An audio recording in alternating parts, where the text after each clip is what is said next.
समाजवादी नेता डॉक्टर राम मनोहर लोहिया की 115वीं जयंती पर परिचर्चा का आयोजन किया गया, जिसमें जीवन पर उपस्थित वक्ताओं ने प्रकाश डाला। चिंतक, स्वतंत्रता संग्राम सेनानी और समाजवादी नेता डॉक्टर राम मनोहर लोहिया की 115वीं जयंती पर परिचर्चा का आयोजन शनिवार की सुबह लोकनायक और जयप्रकाश नारायण स्मारक प्रतिष्ठान रुआ बांधा सेक्टर HSCL कॉलोनी में किया गया। भारत रत्न लोकनायक जयप्रकाश नारायण स्मारक प्रतिष्ठान, चंद्रशेखर फाउंडेशन और समाजवादी जनता पार्टी राष्ट्रीय के संयुक्त प्रावधान में आयोजित इस पर परिचर्चा का विषय नेहरू लोहिया और वर्तमान समय की चुनौतियां रखा गया था।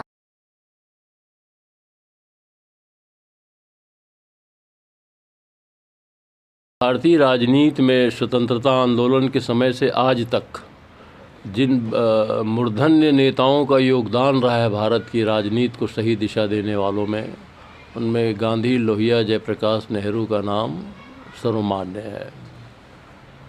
लोहिया ने पहली बार जब 1963 में संसद में पहुंचे डॉक्टर लोहिया, तो पहली बार मेहनतकश लोगों की आवाज़ को भारत के संसद में उठाने का काम किया।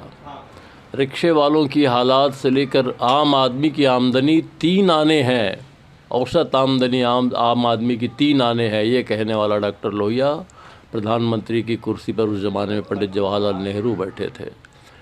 वित्त मंत्री ने कहा कि 15 आने हैं औसत आमदनी, और जब बहस हुई तो सरकार को 15 आने से नीचे आते आते 5 आना औसत आमदनी पर 1963 में पहली बार, और डॉक्टर लोहिया के पहुंचने के बाद पहली बार भारत के संसद में सरकार के खिलाफ अविश्वास प्रस्ताव प्रस्तुत किया गया।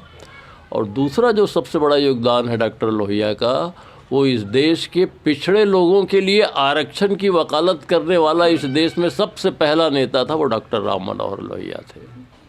ये 1957-58 के ज़माने से बोल रहे हैं कि संसोपा ने बांधी गांठ, पिछड़ा पावे 100 में 60। संसोपा मतलब संयुक्त सोशलिस्ट पार्टी, और पिछड़ा का मतलब होता है अनुसूचित जाति, जनजाति, सब तमाम पिछड़े, अल्पसंख्यक और तमाम महिलाएं। डॉक्टर लोहिया के कैटेगरी में ये सब पिछड़े माने जाते थे। तो उस पिछड़े की राजनीति को आज तक जो उठा रहे हैं विभिन्न राजनीतिक दल, उनके जनक डॉक्टर लोहिया थे। ये सबसे बड़ा योगदान है भारत की राजनीति में। और दूसरा, भाषा की नीति। गांधी लोहिया की चलिए ये अभिलाषा, चले देश में देशी भाषा, क्षेत्रीय भाषाओं पर होना चाहिए। तमिलनाडु में तमिल में काम हो, हिंदी प्रदेशों में हिंदी में काम हो, गुजरात में गुजराती में काम हो, महाराष्ट्र में महाराष्ट्रन में काम हो, अंग्रेजी में काम न हो। अंग्रेजी से काम न होगा, फिर से देश गुलाम न होगा, ये डॉक्टर लोहिया का नारा था। लोहिया जी के बारे में तो ये कहा जा सकता है कि लोहिया जी कल भी प्रासंगिक थे, आज भी प्रासंगिक है, कल भी रहेंगे, क्योंकि लोहिया जी ने जिन विचारों को सामने रखा इस देश के सामने में, आज भी लोग उसका पालन कर रहे हैं, सरकारें उसका पालन कर रही हैं, और आगे और करना चाहिए। लेकिन उनके विचारों को अब जो सरकारें हैं वो पलट रही हैं, जो ठीक नहीं है। आज़ादी के समय की बात कर रहे हैं और उसके बाद की बात कर रहे हैं, तो उसमें किस तरह का योगदान रहा उनका? आज़ादी के बाद जो मज़दूर वर्ग, दबे कुचले पिछड़े लोगों की आवाज़ राम मनोहर लोहिया बने थे, जिसका आज राजनीतिकरण हो गया है। लोहिया जी ने जो मार्गदर्शन दी समाज का, वो तो जग जाहिर है। आरक्षण पर, गरीबी पर और मजदूरों के प्रति और समाज के प्रति उन्होंने जो कहा और लिखा। लोहिया जी के बारे में नेहरू जी से ज्ञान प्राप्त कर लेना चाहिए लोगों को। जब सदन में 62 के लोहिया जी संसद में नहीं गए थे, तो नेहरू जी संसद में पहुँचे तो बोले संसद विपक्ष के बिना अधूरा है, इसलिए वो अपने संसद में बहुत दिनों से याद करना चाह रहा हूँ, कहीं मिल नहीं रहा, अपने संसदों को रिजाइन कराए एक व्यक्ति को, और पुनः उपचुनाव में लोहिया जी को सदन में नेहरू लाए। वो नेहरू थे। होली के त्यौहार शुभ अवसर पर सभी भिलाई वासियों को, वार्ड वासियों को हार्दिक शुभकामनाएं एवं हार्दिक बधाई।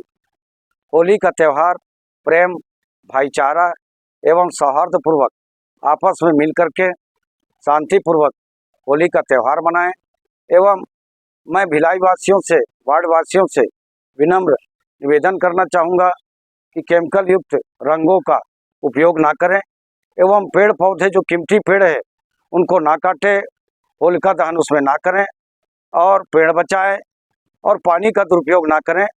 इसी प्रकार से होली का त्यौहार को भाईचारे से, प्रेम से, सौहार्द से मनाएं। मैं भिलाई वासियों से यही कामना करता हूं। धन्यवाद। जय हिंद, जय छत्तीसगढ़, जय जोहार।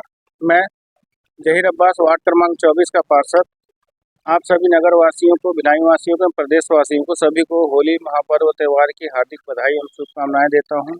आप सब से विनम्र निवेदन करता हूं कि होली के त्यौहार को सुरक्षित और स्वच्छ बन के सुरक्षित रह के मनाएं और इस रंगे के त्यौहार को एक भाईचारे का अच्छा संदेश देते हुए होली की फिर से शुभकामनाएं आपको प्रदान करता हूं। छत्तीसगढ़ प्रदेश के समस्त निवासियों को होली पर्व की हार्दिक बधाई, शुभकामनाएं।